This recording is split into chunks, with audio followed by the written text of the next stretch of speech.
You should see me in a crown. Well, he secured a BAFTA award for his performance in this role and is without doubt one of the most talented actors of his generation. What a pleasure it is to welcome Andrew Scott, ladies and gentlemen.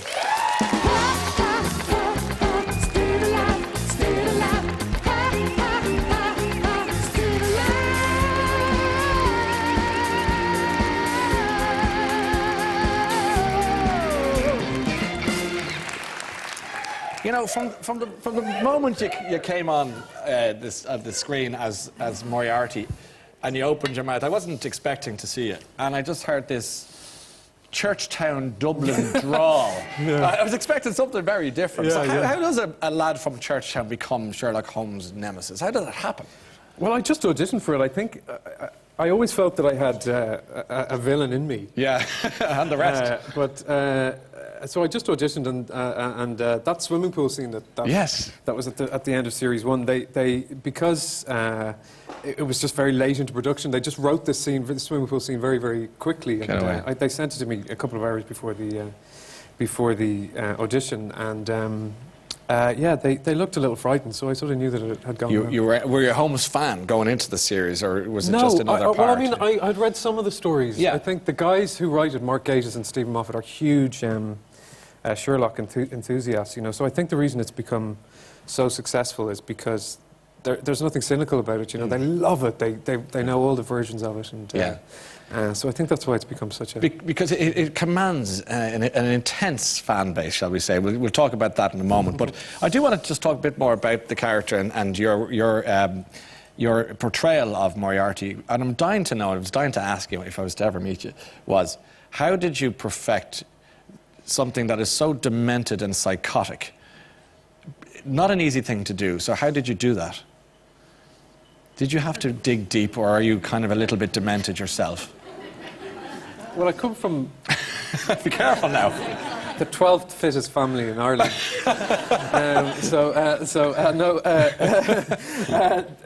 I think you got to look at what's sort of scary within your own...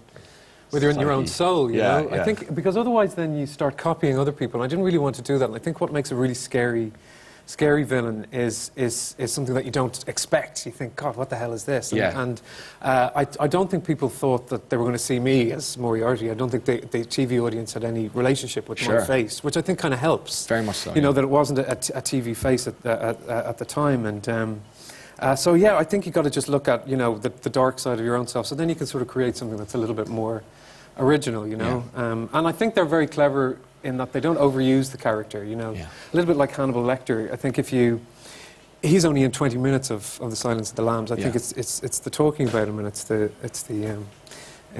build-up. He's the best bit, I mean, strangely to say. Yeah, well, I think you've got to love the villain as well as the hero. Was there much discussion about I mentioned that accent that you kept. I mean, you would think it's Sherlock Holmes and Baker Street, London and posh. And you certainly don't think Irish. No. So where was the decision to kind of keep it Irish then? Well, I did. I think I auditioned with a sort of villainy, hello, darling, a sort of accent. And no, I think it's an Irish name, and I think going with that. I think if you're going to be audacious and cast somebody like me in that character, you might as well go the whole hog and just make it. And go for it. Go for it. It was the most tweeted programme of recent times. I mean, in terms of talkability, it was hitting about 10,000 tweets per minute after the last season, which is an extraordinary thing. I mean, so the phenomenal response to it, has that been something that you've been taken aback by, or are you rolling with it now? I don't think you could. We couldn't have foreseen how successful. I always knew that it was going to be a big success to some degree, but you couldn't foresee how big. Let's talk about Benedict Cumberbatch for a second, because he's another man with a big fan base. People like him. He's not a conventionally good-looking leading man, and yet he's extremely attractive to a lot of women, as you know, and no doubt a few men as we're at it. How is he there? There he is now. How do you enjoy working with him?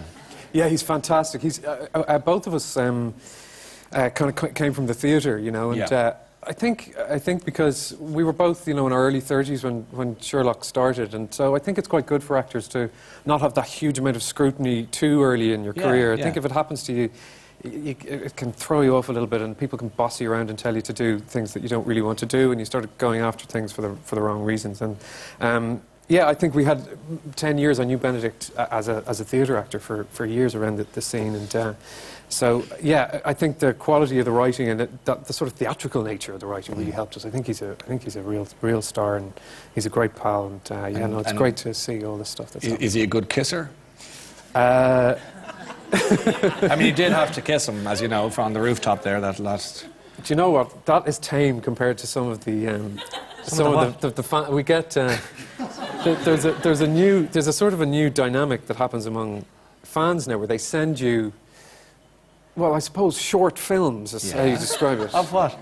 Well, what they do is they take love scenes that you may have been in the past, and love scenes that someone, Benedict, for example, may have been in the past, and they put them together, and then they give them to you, and they usually, you know, they're usually very sort of shaky, shy hands, and then you watch and you think, Jesus Christ, when did that happen? Because it's incredibly realistic. You get some kind of disturbing stuff, but also you get some. You get some lovely stuff. You get some beautiful stuff. Benedict Cumberbatch's fans are called the Cumber Bitches, as you know. Yeah.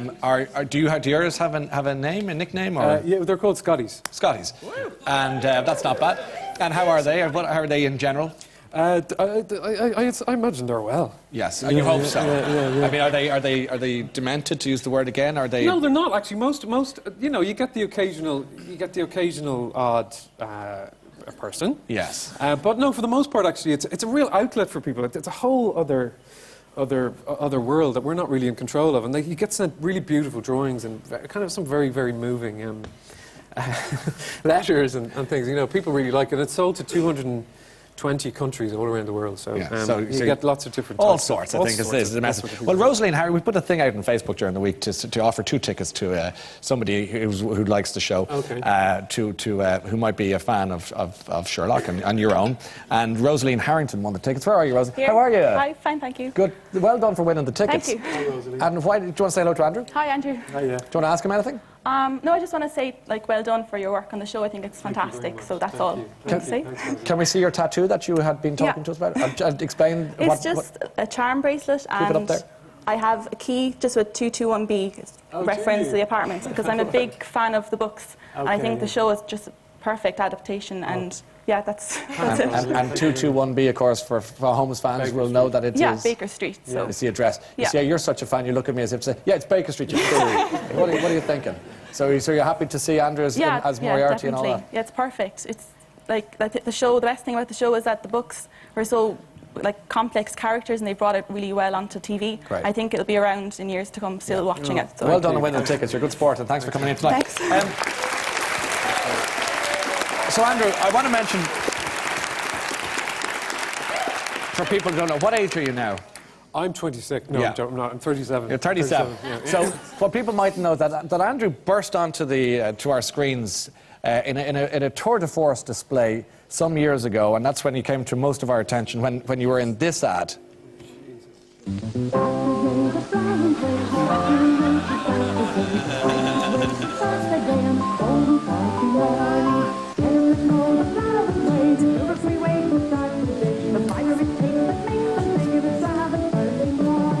Start the day the fiber fit way.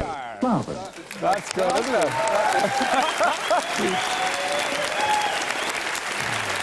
Fun memories. Yeah, I have really fun memories. It's so great because we don't have a video of that in our house. My mum will be delighted with that. We'll sort that out for you. But I remember it really clearly because I remember thinking, this porridge, what is this? Disgusting. I just thought it just looked like this horrible. I still don't like porridge. I wish you wouldn't have said that. Listen, they've got great advertising there. Flavin's will be delighted with Where's Mr. Flavin?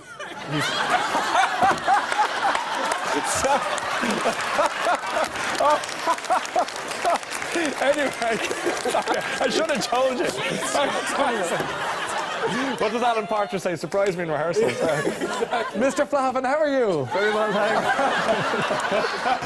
How's business?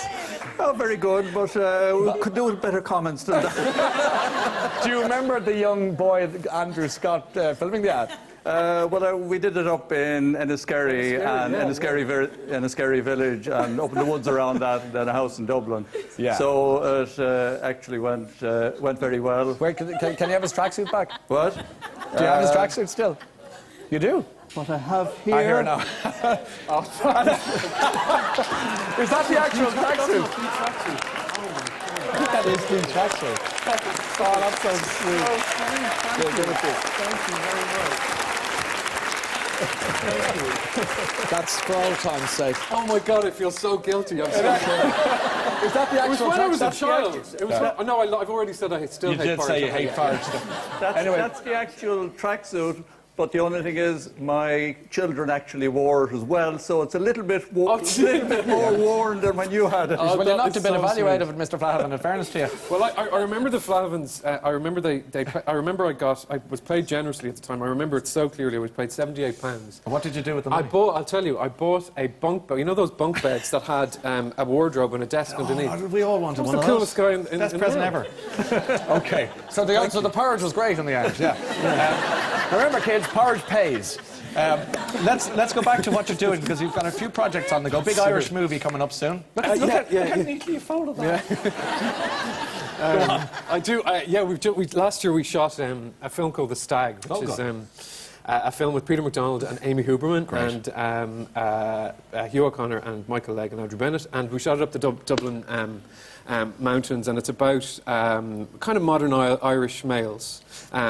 People have been asking me recently if it's like the kind of the Irish version of The Hangover, which it isn't. It's sort of it's a little bit warmer and full of heart. And we had our premiere at the Toronto Film Festival, which is a big endorsement of the movie, and it's been sold all around the world. It'll be out in Ireland, across the country on March the 7th, and in the UK on March the 14th, and then across the world. So we'll have a look at that, and we'll be watching in Frankenstein with who are you in with that? James McAvoy. James McAvoy and Dan Radcliffe. Yeah. We're filming that at the moment. There's a big old number. So it's all going on for you at the moment. It's all good, well, look, this will not be the last time you're on the programme. It'll be the last time you're invited to Flahavan's factory for a tour. But it certainly won't be the last time you're on this show. Continued success. You're playing a blinder. Andrew Scott, ladies and gentlemen.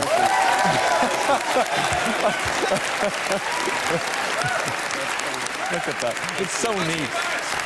All right. Okay. Right, you go get yourself a nice bowl of porridge, I know. It's time to showcase some new Irish talent now, ladies and gentlemen. When so many aspiring musicians and singers are looking to the X Factor for a career, it's very refreshing to find young Irish musicians enjoying and playing beautiful traditional Irish music. And my next guests have already travelled to France, where they won the same competition that was a springboard to success for groups like Clannad and the Botti Band. And they are a very lively bunch. I think you're going to enjoy them, so sit back and enjoy for the first time on The Late Late Show, Skipper's Alley, ladies and gentlemen.